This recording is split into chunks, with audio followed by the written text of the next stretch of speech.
We're live from New Delhi. You're watching DT India NewsNight, India's voice to the world. I'm Lipakshi Khurana. Coming up in the next hour. U.S. Special Envoy Steve Witkoff to meet Russian leadership in Moscow as President Donald Trump's deadline to impose fresh sanctions over Ukraine conflict looms. Israeli Prime Minister indicates wider military action in Gaza for complete takeover and Security Cabinet meet. UN warns expanded operation risks catastrophic consequences.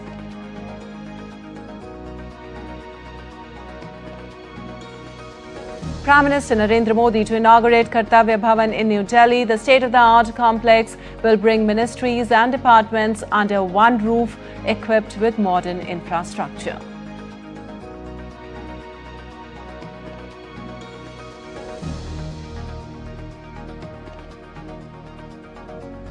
Search and rescue operations continue as cloudburst devastates Harshil village of India's Uttarakhand. Over 130 people rescued so far, while several others reported missing. IMD issues orange alert across many districts.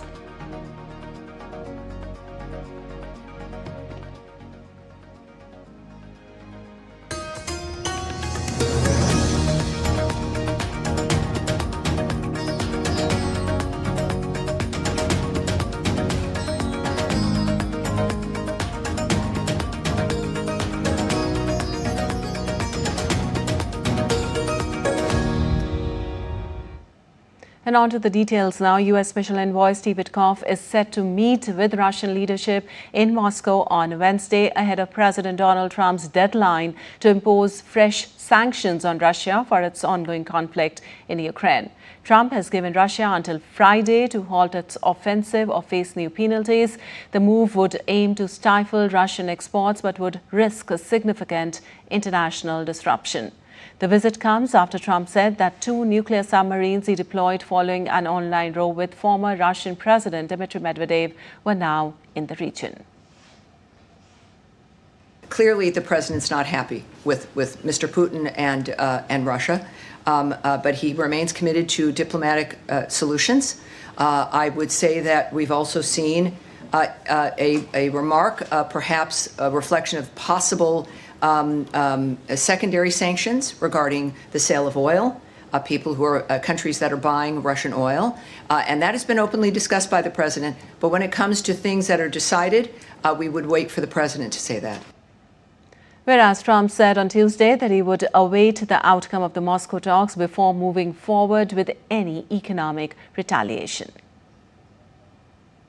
We'll see what happens over the next fairly short period of time. But we'll see what happens. You know, they have a meeting tomorrow. We have a meeting with Russia tomorrow. We're going to see what happens. We'll make that determination at that time. While Kremlin spokesman Dmitry Peskov said on Wednesday that improving relations between Russia and the United States will take time, referring to the prolonged absence of a meeting between President Vladimir Putin and U.S. President Donald Trump, Peskov in his remarks to a news agency said that it takes time for efforts to bring bilateral relations back onto a normal track, but there is inherent delays in this process. Early on Tuesday, Ukrainian President Volodymyr Zelensky had a productive call with his U.S. counterpart Donald Trump. Both leaders discussed the Russia-Ukraine conflict, sanctions on Russia, and the finalization of a U.S.-Ukraine drone deal. Taking to social media X, Zelensky said that President Trump is fully informed about Russian strikes on Kyiv and other cities and communities, referring to intensifying drone and missile attacks.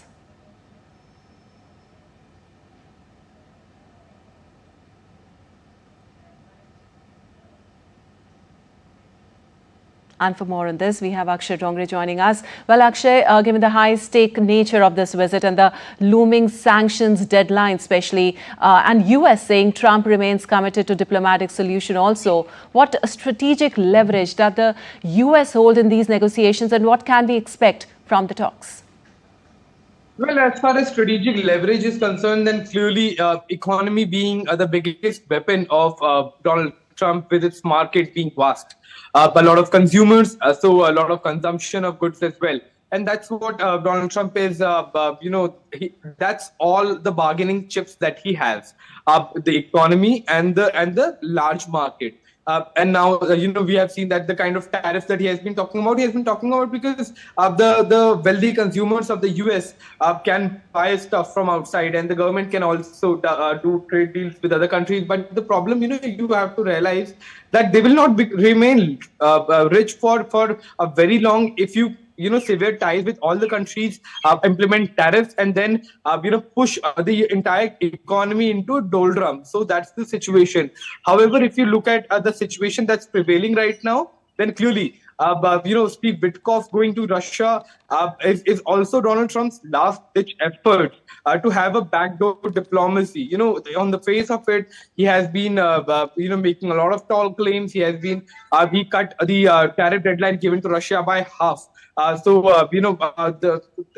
was cut to about 50 days.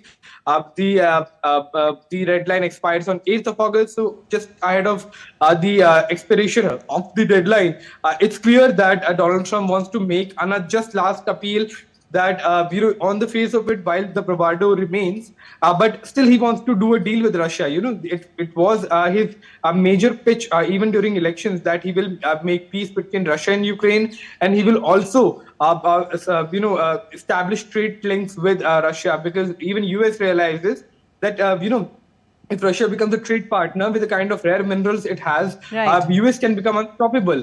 So there is not much strategic leverage except the economy, and that is something Russia realizes very well.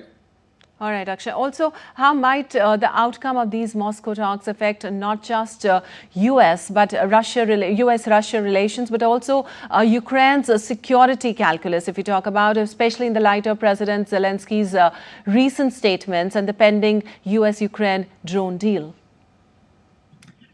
Well, it seems that Zelensky has become quite ambitious as far as support is concerned. So it's not only that he is now expecting support; he's demanding support, and he's ordering that the other Western countries should be doing this. It's sort of a back to the Cold War rhetoric that Russia is a big evil empire, and then it's coming to get you. It's coming to get the Europe. It's coming to get the European powers, and ultimately it will also attack the US.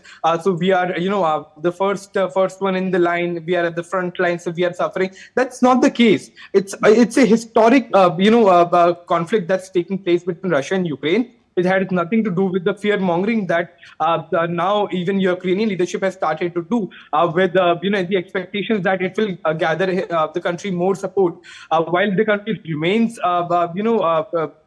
destroyed in several fronts. But there is still a lot left to save. But it seems that with the kind of warmongering that's happening from Ukraine's side, if the Western powers give in to the demands of Zelensky, there will never be an end to the conflict as we are seeing it today. All right, Akshay, thank you so much for all those details. And moving on to West Asia now, Israeli Prime Minister Benjamin Netanyahu said on Tuesday that Tel Aviv must complete the defeat of Hamas in Gaza to secure the release of the remaining hostages. Netanyahu later on visited an army induction base in the Tel HaShomer neighborhood of Ramat Gan, where he met with Armored Corps and Combat Engineering Corps recruits. Netanyahu met senior security officials to finalize a new strategy for the nearly two-year war in the Gaza Strip. While cabinet meeting to discuss an updated war plan is scheduled for Thursday, moreover, recent efforts to mediate a truce between Israel and Palestinian terrorist group Hamas, which governs Gaza, have collapsed. And the United Nations on Tuesday called reports about a possible decision to expand Israel's military operations throughout the Gaza Strip deeply alarming if true.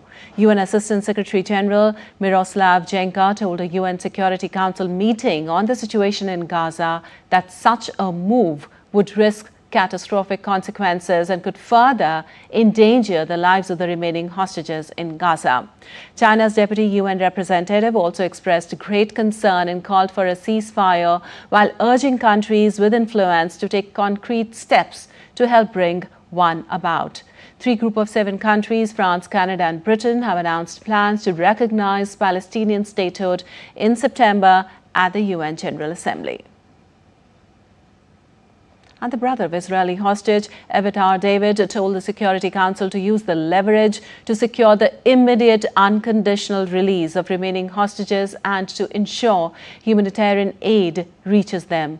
David was shown appearing emaciated in a video released by Hamas last week.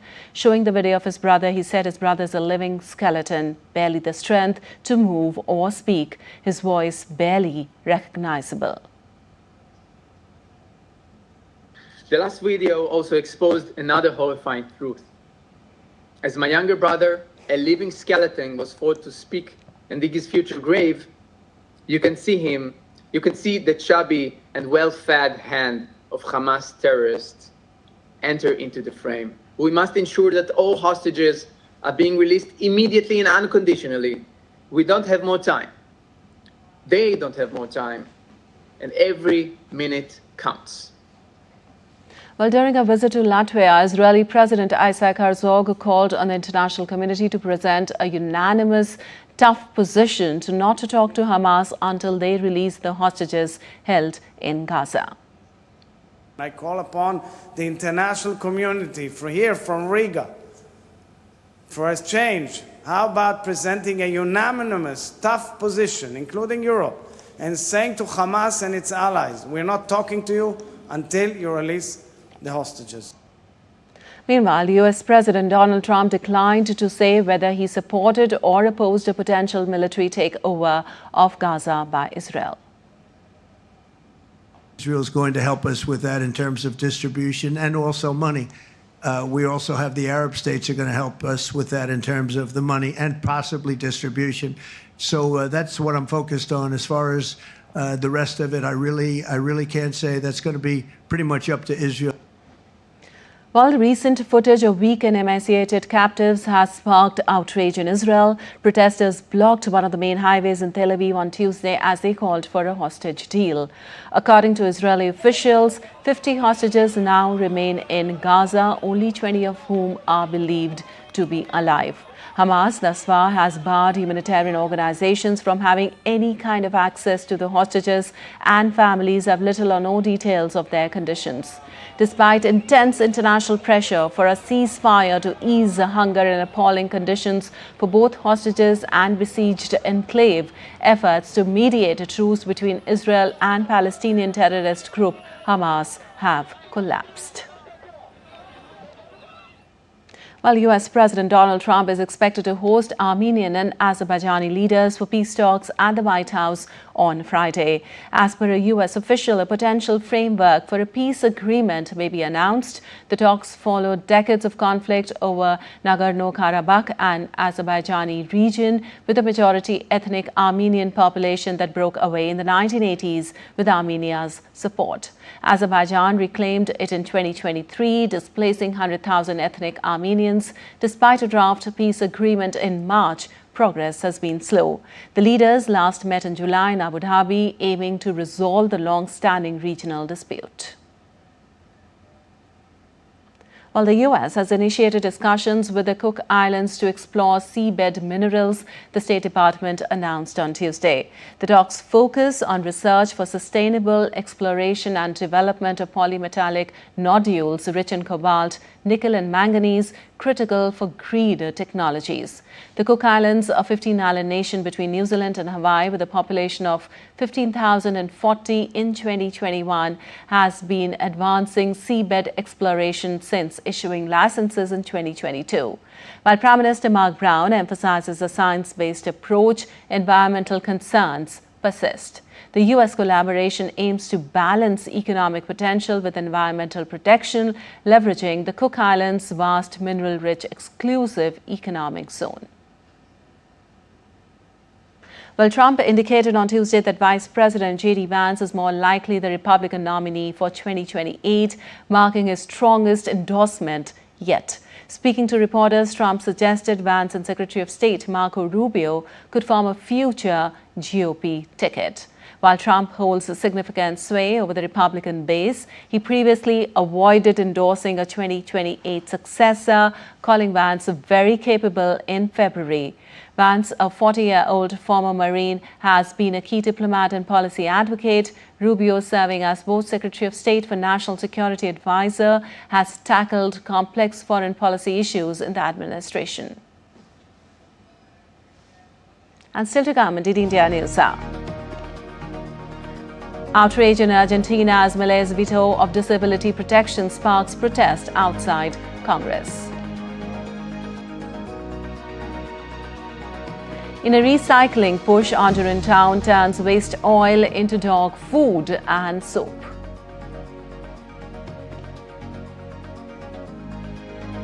Japan marks 80th anniversary of atomic bombing in Hiroshima.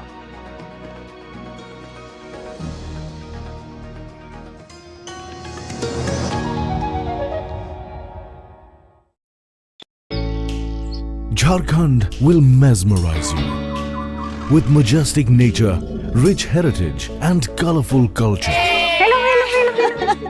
Johar. It fits perfectly. Thank you. Full workout हो गया. Ready?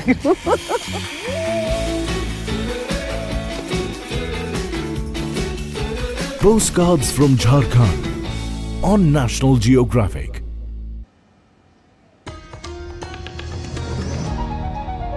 Welcome back. You're watching DD India News Now. Lipakshi Kuraran. Moving on, a Moldovan court sentenced pro-Kremlin leader Evgeny Gutul to 7 years in prison for funneling undeclared Russian funds to a party accused of aiding Russian interference. Prosecutors said Gutul transferred money into Moldova between 2019 and 2022 to finance the now banned party led by exiled pro-Russian businessman Ilan Shor. She was also found guilty of receiving $2.5 million from an organized criminal group to manage the party's operations across several regions. Gutul, who leads the autonomous region of Gagauzia, denied the charges and has the option to appeal. The Kremlin labeled the sentence political and criticized Moldova's democracy ahead of its September 28th elections. The European Union and United States sanctioned Gutul for allegedly trying to destabilize Moldova. And ever since Argentine President Javier Milei vetoed a law on Monday aimed at expanding protections for people with disabilities, the move has sparked widespread controversy. In response, demonstrators with disabilities confronted riot police outside Congress on Tuesday.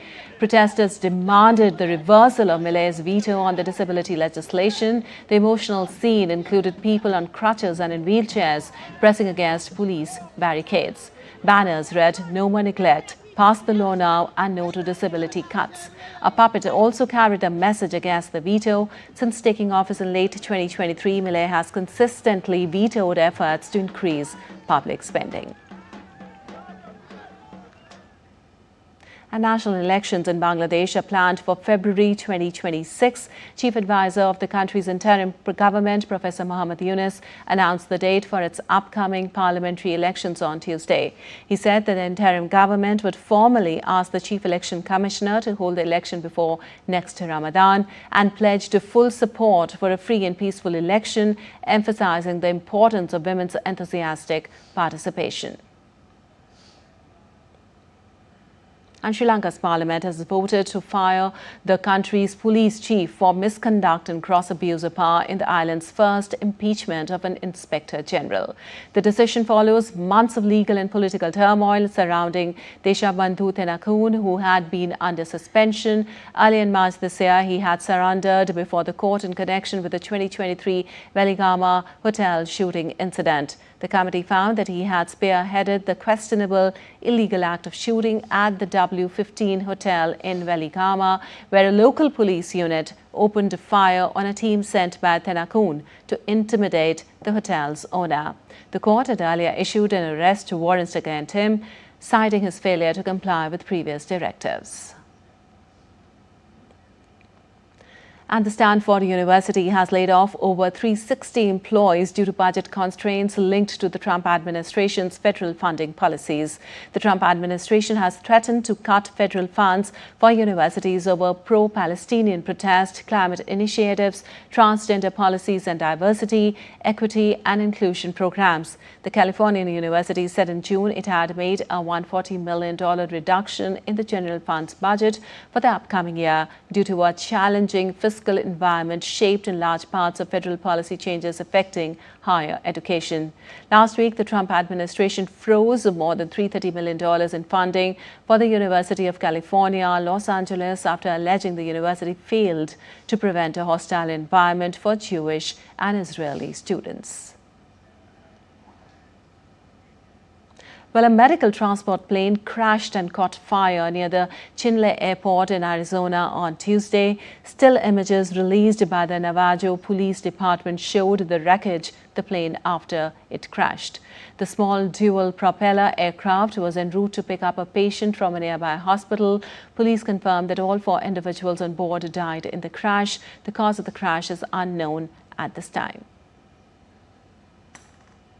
And in a landmark operation, Brazil's Federal Highway Police seized 103 kilograms of gold worth over $11 million from a pickup truck in Boa Vista, Roraima. The vehicle, traveling from Rondônia with gold hidden in its dashboard, was stopped on the BR 401 highway. Authorities arrested the 30-year-old driver, who was with his wife and child, after noticing inconsistencies in cargo documents. The operation is part of the federal effort to combat illegal mining in Yanomami Indigenous Territory. It marks the agency's biggest gold seizure to date and underscores Brazil's crackdown on unlawful resource exploitation. And Roxana Chikas, a nurse, a scientist at a university in the US's Atlanta, is leading a life-saving project to protect outdoor workers from heat-related illness. Inspired by her family's experience in agriculture, she helped develop a wearable bio-patch that tracks vital signs like skin temperature and heart rate. The device uses AI to warn workers when they're at risk, prompting them to rest and hydrate. Tested on 168 farm workers, the patch has received a strong support. With affordability in mind, Chikas hopes to launch it within 2 years, bringing smart protection to those who need it the most. And a unique recycling project in Comayagua, Honduras, is turning waste cooking oil into high-protein dog food and eco-friendly pet soap. Run by NGO Sustenta Honduras, the initiative collects used oil from local vendors who once dumped it down drains and gives it a second life. The project supports the environment and creates jobs, hiring youth and community workers at its plant. Restaurant owners say selling used oil not only earns a bit of money but also helps prevent water pollution. With millions of tons of oil wasted across Latin America, this grassroots effort is proving sustainability starts small but matters big. Well, the 80th anniversary of the atomic bombing in Japanese town of Hiroshima is being observed today. Japanese Prime Minister Shigeru Ishiba, along with dignitaries from the country and abroad, participated in a ceremony in Hiroshima Peace Memorial Park to mark the occasion. In 1945, the uranium bomb instantly killed about 78,000 people, and by the end of the year, the number of dead, including from radiation exposure, reached about 140,000. The U.S. dropped a second atomic bomb on Nagasaki on August 9th.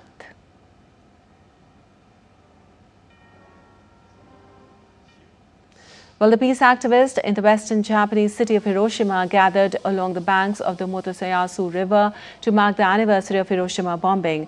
Among the choir of peace activists was 80-year-old Yasuyo Yamane, who was born around the month after the atomic bombing. After growing up in the ashes of his hometown and witnessing its eventual recovery, Yamane wished for a peaceful world.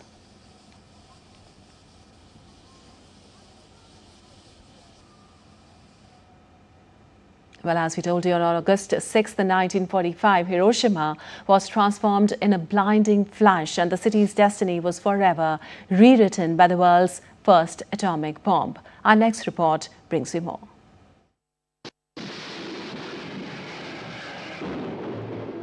Every brick, every voice, and every heartbeat changed in a moment.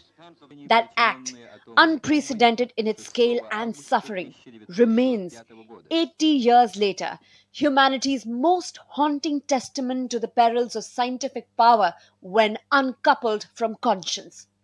Hiroshima Day endures not as a date frozen in time, but as a living memory that shapes our world's sense of urgency and possibility. When America's atomic bomb Little Boy exploded over Hiroshima, tens of thousands vanished in a heartbeat. The city burned for days while families desperately searched for missing loved ones in landscapes rendered unrecognizable by fire and ash. By the end of that year, approximately 140,000 people had died. Those deaths did not come all at once. Some perished immediately, disintegrated, incinerated, or buried beneath rubble. Others died more slowly, struggling with extreme burns, internal injuries, radiation sickness, and even toxic black rain. Yet, Hiroshima's story has never remained fixed in suffering. In the wreckage of absolute devastation, the city chose not retaliation, but renewal. 8 decades later, 12-year-old Shun Sasaki is promoting a message of peace by educating tourists and locals about the dark history of the city through his lived experience of his great-grandmother who survived the atomic bomb. The most dangerous thing is to forget what happened a long time ago. So I think we should pass the story to the next generation and then never forget it ever again. Even as such first-hand accounts slip from living memory into history books, Hiroshima refuses to let the world forget. But with more than 12,500 nuclear warheads still existing around the globe across 9 nations, the risk today is no longer theoretical. Jessica Taneja for DD India. And now let's take a look at some weather-related stories. Global weather updates now. Thick plumes of smoke were seen rising into the sky as a fast-moving wildfire burned through France's southern Aude region near the Spanish border on Tuesday. Sirens could be heard as emergency vehicles rushed to the scene and firefighting planes flew overhead, battling the flames. Local authorities stated that 2 people were injured in the fire, including one seriously. As per the fire brigade, the blaze has scorched around 4,500 hectares of forest. More than 1,250 firefighters have been deployed to bring it under control. On a social media platform X, President Emmanuel Macron said the fire was still progressing and that all the nation's resources were being mobilized. Meanwhile, wildfires also raged across Spain on Tuesday as the country is facing the second heat wave of the summers, with temperatures reaching 40 degrees Celsius in several areas. The authorities said evacuation as wildfires threatened residential areas and tourist spots. Strong winds were complicating extinguishing efforts of both active wildfires. Several Spanish regions are on highest alert of wildfire risk due to extreme temperatures. In Hawaii, smoke was visible rising behind buildings as firefighters fought a blaze near Kanapali. A balcony video from Lahaina captured thick smoke and helicopters heading to the fire. The Maui County Fire Department stated that the fire was 90% contained. It also mentioned that the firefighters would remain on site to continue cleaning up and managing hotspots. Well, torrential rains also hit Hong Kong and nearby high-tech cities in China's Pearl River Delta on Tuesday, forcing the closure of hospitals, schools and courts. Parts of Hong Kong are hit with flooding after the highest-tier rainstorm warning is issued for the 4th time in 8 days, beating the previous record of 3 such warnings in a year. The city logged its highest daily rainfall in August since records began in 1884. And still to come on DD India News Hour. India and New Zealand hold first ever defence strategic dialogue, pledge deeper maritime and security cooperation. Anti-terror operation in Akhal Forest enters the 6th day. 3 militants killed, civilians safely evacuated amid heavy firefight. And 28th edition of Delhi Book and Stationery Fair opens at Bharat Mandapam, celebrating multilingual India and vision for Viksit Bharat at 2047.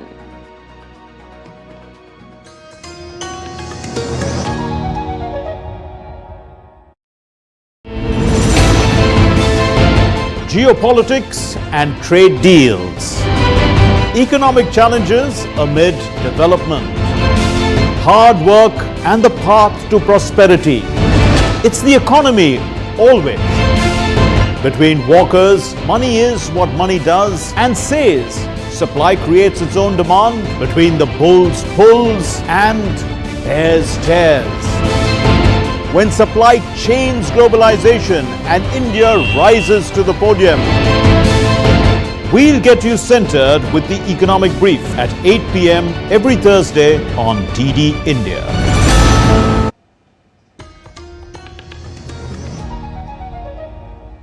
Welcome back. You're watching DD India News. I'm Lipakshi Khurana, and time now for a quick recap of the headlines. U.S. Special Envoy Steve Witkoff to meet Russian leadership in Moscow as President Donald Trump's deadline to impose fresh sanctions over Ukraine conflict looms. Israeli Prime Minister indicates wider military action in Gaza for complete takeover and Security Cabinet meet. United Nations warns expanded operation risks catastrophic consequences. Prime Minister Narendra Modi to inaugurate Kartvya Bhavan in New Delhi. The state-of-the-art complex will bring ministries and departments under one roof equipped with modern infrastructure.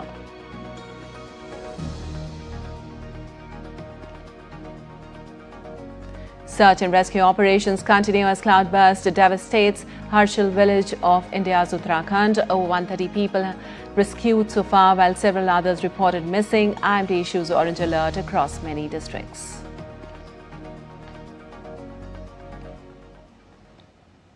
Well, nature unleashed its wrath in India's Uttarakhand's Dharali, where a sudden cloudburst turned calm into chaos. In just minutes, homes vanished, lives were lost, and an entire village was swept away. Rescue operations are in full swing, with the Army, NDRF, and local teams racing against time.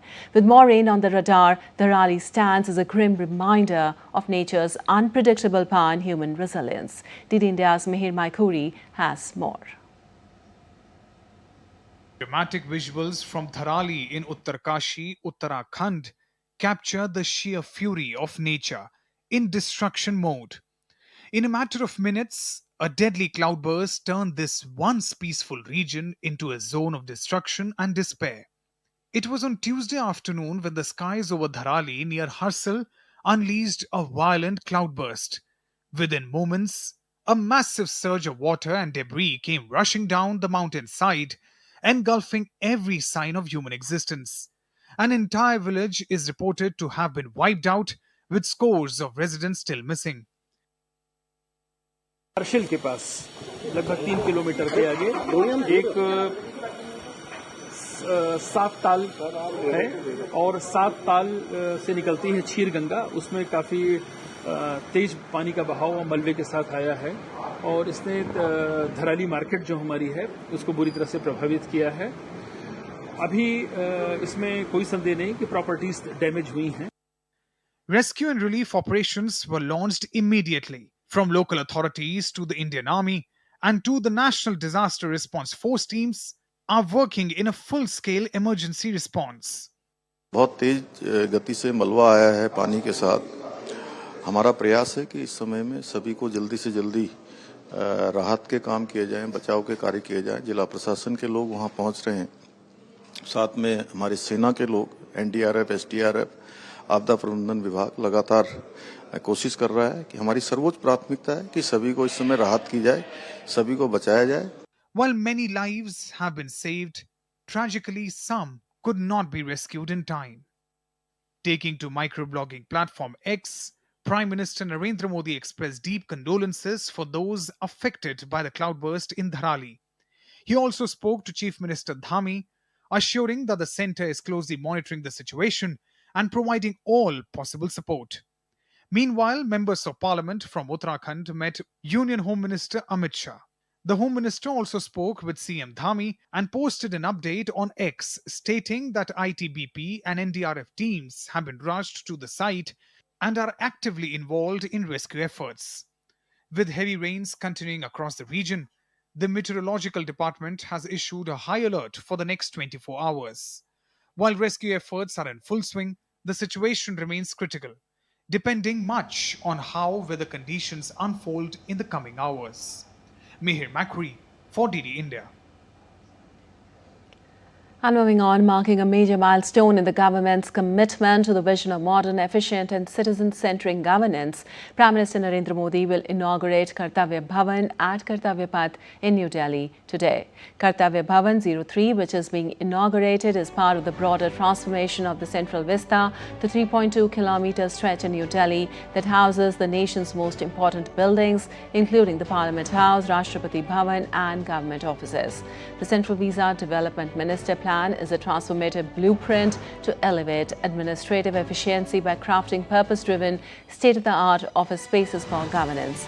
It envisions creating modern, adaptable and eco-friendly infrastructure to support the dynamic needs of India's Parliament, the Executive and Vice President's enclaves and an integrated Central Secretariat housing all ministers. The plan also revitalizes Kartvya Path as a special people-centric civic space.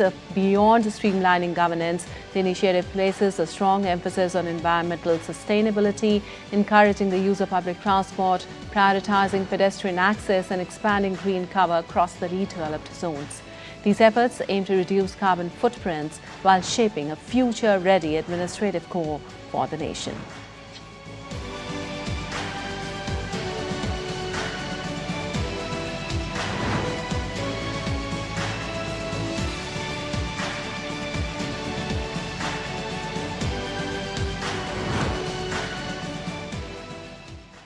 And now let's take a look at the agenda of the day in both houses of Indian Parliament.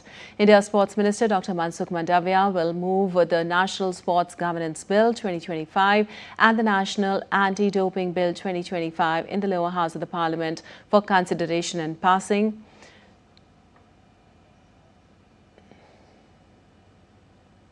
While the upper house will take up the Carriage of Goods by Sea Bill 2025 for further consideration and passage. The bill was moved by Ports, Shipping and Waterways Minister Sarbananda Sonowal on 23rd of last month. The minister will also move the Coastal Shipping Bill 2025 for consideration and passage in the floor of the House. Well, the inaugural edition of India-New Zealand Defence Strategic Dialogue was held in New Delhi on Tuesday to discuss security perspectives and further bolster bilateral cooperation. Both nations expressed satisfaction at the ongoing defence cooperation and identified means to enhance the existing areas of collaboration, especially in the fields of training, capacity building, defence, industry, maritime security and multinational cooperation. They also discussed emerging areas of cooperation and issues pertaining to global commons.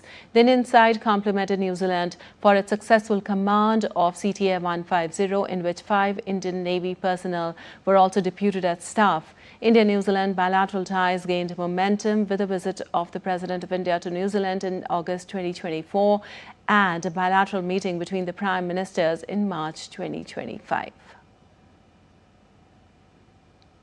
And moving on, the anti-terror operation in the dense forest of Akhal entered its 6th consecutive day today. Overnight, heavy rains had temporarily affected the operation, but with clear weather this morning, operations resumed. So far, 3 terrorists have been killed, while 3 security personnel have sustained injuries. The injured personnel have been admitted to the Army Hospital in Srinagar for treatment. During heavy firefighting on Tuesday evening, the district administration, with assistance from Kulgam police, successfully evacuated heart patients, pregnant women and children who were trapped in the conflict zone. All evacuees were safely shifted to a local hospital for medical care. Well, the local population expressed gratitude to the administration for its timely and life-saving response. And India's Defence Acquisition Council approved various proposals worth 67,000 crore rupees for the procurement of thermal image-based driver night sight for BMP infantry fighter vehicle and other equipment and machineries. The decision, taken under the chairmanship of Defence Minister Rajnath Singh, was taken to enhance night driving capability of BMP and provide higher mobility and operational advantage to the mechanized infantry. For the Indian Navy, AON was accorded for the procurement of compact autonomous surface craft BrahMos fire control system and launches and upgradation of Barak 1 point defense missile system. The procurement will enhance capability of detection, classification and neutralization of threats in anti-submarine warfare missions. For the Indian Air Force, AON for procurement of mountain radars and upgradation of Saksham Spider weapon system was accorded. The procurement of mountain radars will enhance the air surveillance capability along with across the borders in the mountainous region. In addition, DAC has also accorded AON for sustenance of C-17 and C-130J fleet and comprehensive annual maintenance contract of S-400 long-range air defense missile system.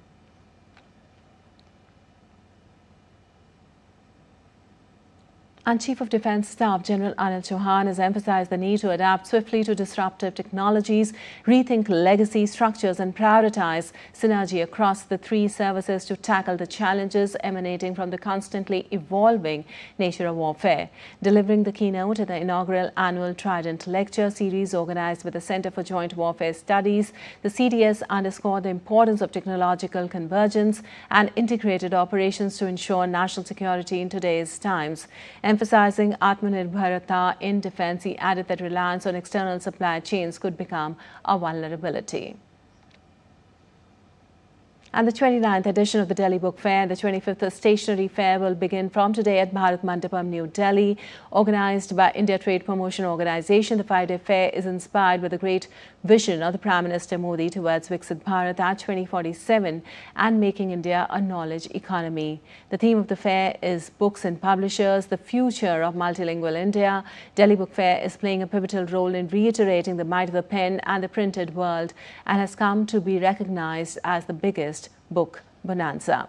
The fair also provides a unique platform for business and business transactions, establishing new contacts, entering into co-publishing arrangements, translation and copyright arrangements, reprinting of oil and rare books, apart from providing retailing opportunities as a multitude of visitors to the fair.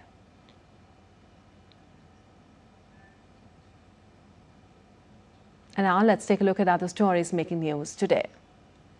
The Indian Foundations hosted a panel discussion of BRICS and the emerging world order that featured Dhammu Ravi, Professor Anil Suklai, Vladimir Ladanov and Pankaj Saran discussing BRICS' role amidst US tariffs and de-dollarization. Secretary for Economic Relations of the Ministry of External Affairs, Dhammu Ravi, highlighted India's focus on the Global South during its 2026 BRICS presidency, emphasizing sustainable development and multilateral reforms. The Ministry of Textiles and National Handloom Development Corporation marked the 11th National Handloom Day with an exclusive handloom expo and the launch of the Heat on Wheels mobile retail initiative at Handloom Hart, Janpat, New Delhi. Union Minister Giriraj Singh inaugurated and visited the Sari Festival and Heart on Wheels, joined by Minister of State Pabitra Margarita. While Doordarshan's DD Punjabi channel celebrated its 25th anniversary with a grand event in Jalandhar on Tuesday, where Prasar Bharati chairman Navneet Sehgal praised the channel for its quality programming. The celebration featured cultural performances, including a musical rendition and an award ceremony. Sehgal highlighted DD Punjab's role in reflecting Punjab's cultural aspirations since its inception in 1998, inaugurated by Sushma Swaraj.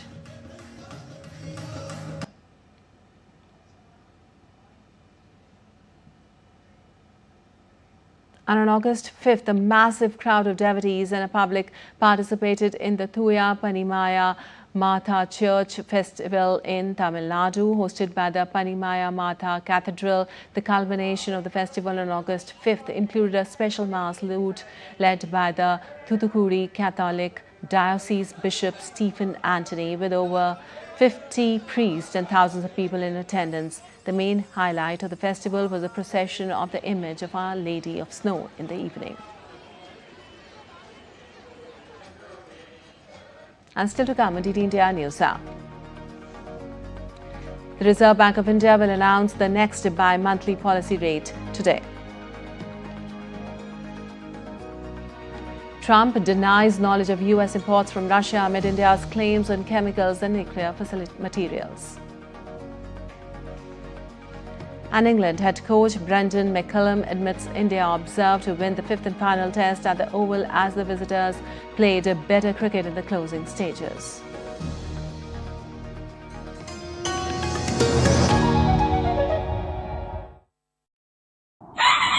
स्वागत आहे to magnetic Maharashtra.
Come share in the richness of Maharashtra as one family, united by the collective vision of building a better tomorrow.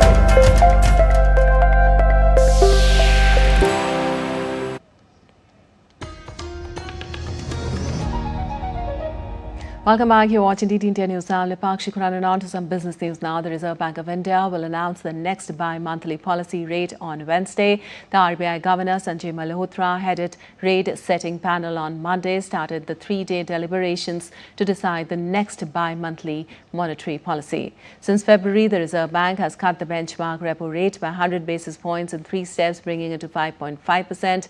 Wednesday's meeting takes place on retail inflation has cooled significantly, well below the 4% target, which while global trade tensions and capital flow concerns have resurfaced due to US tariffs. Well, Donald Trump doesn't seem to know it all. Apparently, he has no knowledge that the United States imports Russian chemicals and fertilizers. But he still thinks that Indian economy is dependent on Russian oil. Though he doesn't care if New Delhi has diversified its energy needs, the rebuttal came after India claimed that US continues to import from Russia uranium hexafluoride for its nuclear industry, fertilizers as well as chemicals.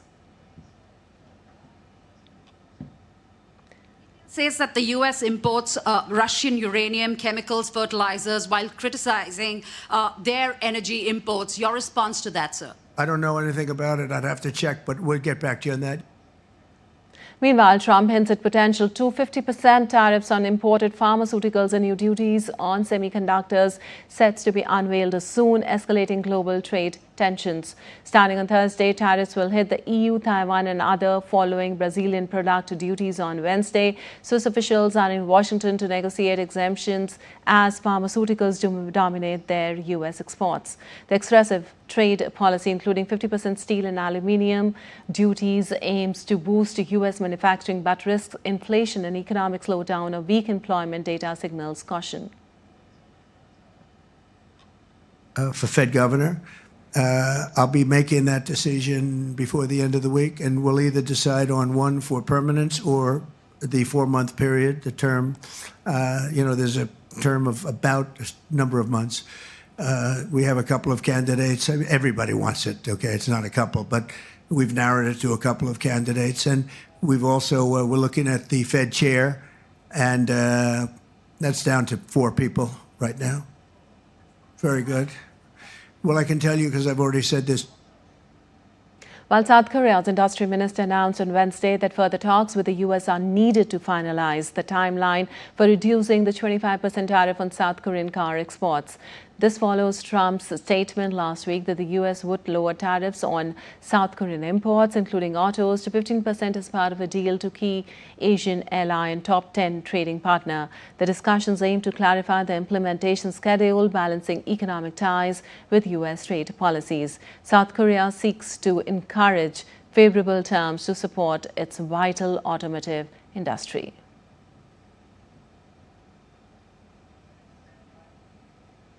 Meanwhile, the Trump administration slashed New York City's terrorism prevention funding by $64 million to a 41% cut. According to FEMA, grant notice posted days after a gunman killed 4 in a Manhattan skyscraper.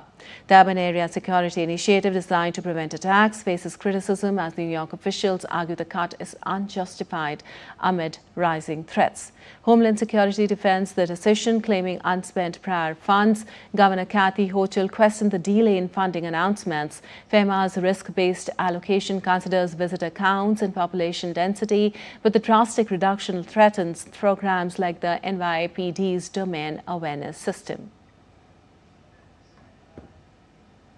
And U.S. President Donald Trump announced he will name a replacement for Federal Reserve Governor Adriana Kugler, who is leaving for Georgetown University by week's end.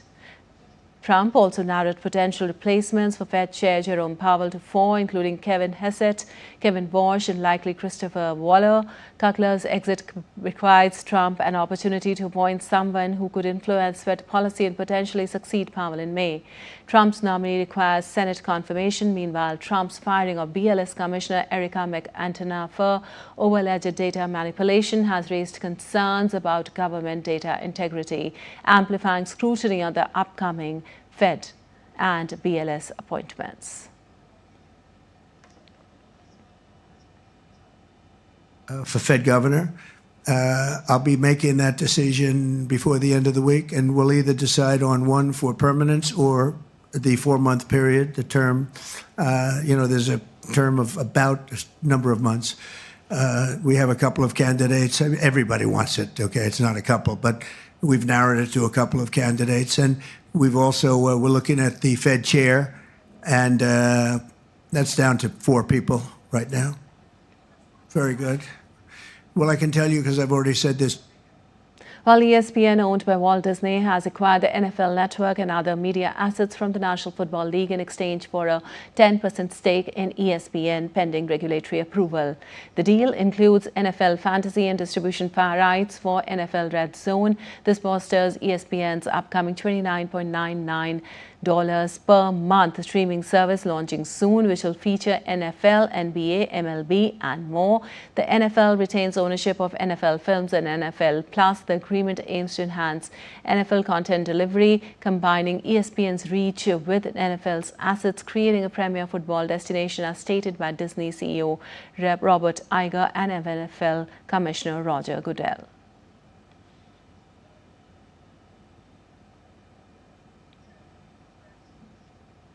Well, you're watching DD India News. Our time now for some sports news. England coach Brendan McCullum on Tuesday said that India observed a win in the fifth test at the Kia Oval. England missed out on a first series win over India since 2018, which was also the last time they triumphed in a 5-match series. They have yet to record a series win over India or Australia under McCullum and Ben Stokes' leadership. Reflecting on the series outcome, McCullum acknowledged it disappointed him, but was proud of the efforts put in by his players, some of whom were injured. He further termed the Anderson Tendulkar Trophy a great source of learning, stating he has pointed out criticism areas of improvement for the side, which would be crucial for the next assignment when they travel to Australia in November for the Ashes. And Portuguese football club Porto on Tuesday stated that their former captain Jorge Costa died at the age of 53 after suffering a cardiac arrest at the club's training centre. The former defender, who was serving as Porto's director of professional football in his second season in the role, was rushed to hospital but could not be saved. Over his career, Costa played 530 games in all competitions, 383 for Porto and 50 for Portugal's national team. As captain, he led Porto to UEFA Cup glory in 2003 and a Champions League triumph in 2004 under manager Jose Mourinho. Well, Serie A references will begin announcing VAR decisions live in stadiums and on television starting next season. Rocci described the move as a significant step forward in communication between referees and the public, saying the aim was to make collecting decisions quicker and clearer. The concept of referees explaining decision to the crowd has also been explored in countries including England and Germany. The Serie A season kicks off on August 23rd. And now to some tennis news now. Taylor Fritz booked his spot into the Canadian Open semi-final. The hard-serving number 2 seed from the United States topped number 6. Andrei Rublev of Russia 6-3, 7-6 on Tuesday. The 27-year-old, who sits fourth in the ATP 4 rankings and lost last year's US Open final to world number 1 Jannik Sinner, fired 2 more aces to go up 4-1 points before serving out the set. And British number 1 Emma Raducanu has hired former coach of Rafael Nadal, Francis Roig, for the rest of the 2025 season. This marks Raducanu's 8th full-time coaching appointment since by 2021 breakout, signaling a renewed push for stability and technical growth. With Roig now leading her team, she aims for a strong showing in the upcoming US Open swing. Roig, who was part of Nadal's team from 2005 to 2022, during which the Spaniard won 22 majors, joins Raducanu ahead of Cincinnati Open following a trial. Roig worked with Nadal's Uncle Tony, Mark Lopez and Carlo Moya for close to 2 decades before leaving his team in 2022. He then coached Italian Matteo Berrettini between 2023 and 2024. All right, that's all for this edition of DD India News Hour, but let us know your thoughts on the news of the day. For those on the go, you can get all the latest news and updates from India and across the world on the DD India mobile app. The app is available on both Android and iOS platforms. Scan the QR code on the screen to download now. We'll be back with more news as it breaks here on DD India. I'm Lipakshi Khurana from all of us here in Delhi. Thanks for watching DD India News Hour.